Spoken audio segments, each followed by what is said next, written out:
The nurse helped the boy take off his shirt and suddenly saw the wound on his back. "Doctor, look." She immediately called the doctor next to her to check. The doctor thought that the boy had been abused, so he immediately informed the police. The boy's parents heard the news and immediately arrived. The father, named 𝐷 said that his son caught a cold a few days ago. The wound on the boy's back was the mark of treating fever named Gua Sha, or shaved wind. However, the US police basically didn't understand what Gua Sha was. So they decided to put the boy in the orphanage to protect him. Hearing that, 𝐷 felt very unreasonable. He wanted to take his son home, but the police handcuffed him and told him and his wife that 2 days later they could attend the hearing. "I just want to take my son home. Why should I go to court?" he asked. After returning home, the couple didn't want to worry the boy's grandfather, so they hid this. The doctor told him to stay in the hospital for a few more days for treatment. The opening day of the hearing also came. 𝐷 had found his best friend to ask him to be his lawyer. The orphanage gave the pictures as evidence to prove that the boy had been abused for a long time. The judge was extremely horrified by these pictures. Even 𝐷's close friend thought that he abused his son. "Look, what have you done to your son?" 𝐷 explained to the judge. This was a type of traditional Oriental medicine treatment. However, everyone didn't understand what he was saying. They wanted him to give medical proof of the Gua Sha. The judge asked 𝐷, "Are you the one who used the Gua Sha treatment on the boy?" Because 𝐷 didn't want his father, who had just arrived in America, to get in trouble. So he admitted that he did. "Yes, I did." However, in the US, Gua Sha treatment wasn't considered a legal cure. No one couldn't prove that they were innocent. Not long after that, the second hearing also came.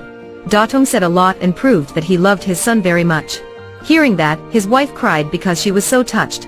But they still had no evidence to prove that it was the Gua Sha treatment.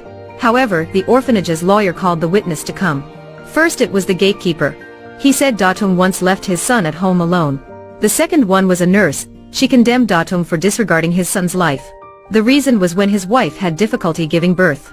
He chose to keep his wife's life, not his son's. 𝐷 said it was only common sense. But the nurse said, "You didn't even give him a chance to live. Asian people like you are cruel." Hearing that, 𝐷 was extremely angry. Silent. The judge asked to keep order. Only then could he calm down.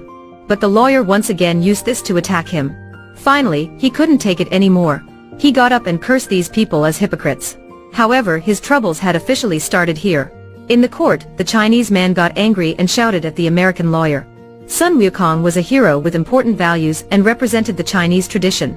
But the American lawyer showed contempt.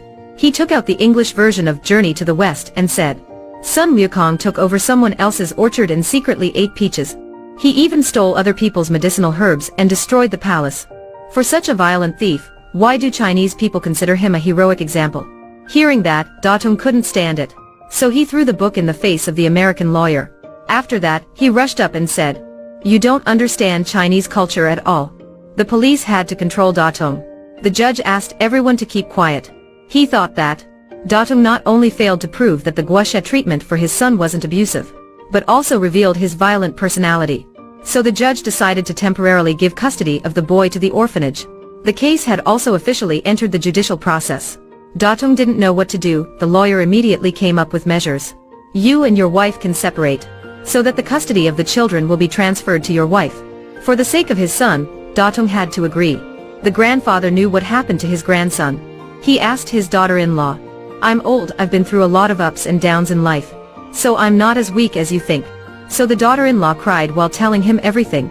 Meanwhile, because of this, 𝐷 also lost his job. He came home and pretended like nothing happened. His wife said to him, "Dad knows it all." 𝐷 was very angry, so he and his wife had a big argument.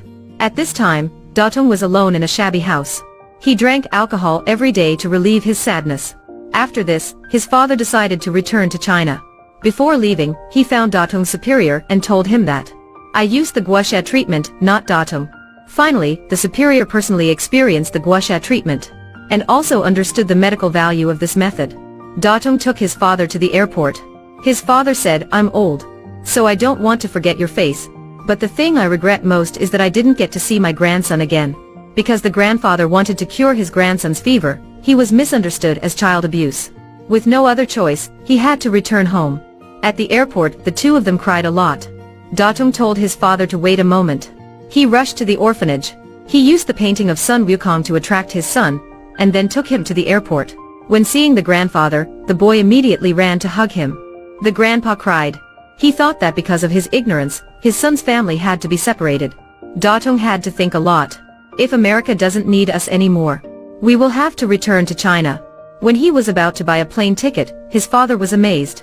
His father stood up and said to him, "If you return home at this time, you will commit a crime. With the crime of abusing children in the US and flee to China." His father told him to face it bravely, not to hide. Only then could he become a shining example for his son, and raised his son to be a man of integrity.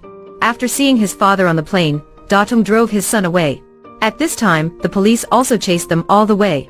They didn't stop until in front of the orphanage. Because of the anxiety, his wife also scolded him. He was later arrested by the police. The boy finally returned to his mother. However, at this time, Datong lived a self-indulgent life. He could only admire when seeing other people's families happy together. Meanwhile, Datong's superior came to the director of the orphanage to clearly explain the medicinal value of Gua Sha treatment to her. After that, the two of them went to the judge. They finally convinced him. On Christmas Eve, Datong made a Sun Wukong doll for his son. But unexpectedly, he encountered robbers. Seeing that, Datong became mad and went to fight with the robber. Fortunately, he met a kind Santa. He wore Santa's clothes to prepare to meet his son. However, he was recognized by the guard. So he had to climb the pipe in the wall. Datong also brought a gift for his son. But unfortunately, the pipe was getting more and more slippery. Datong finally climbed in front of the window. He was extremely tired. But due to carelessness, he fell down. Luckily, his belt got caught in a nail, but it didn't last long. At this moment, his superior brought him the document to lift the ban.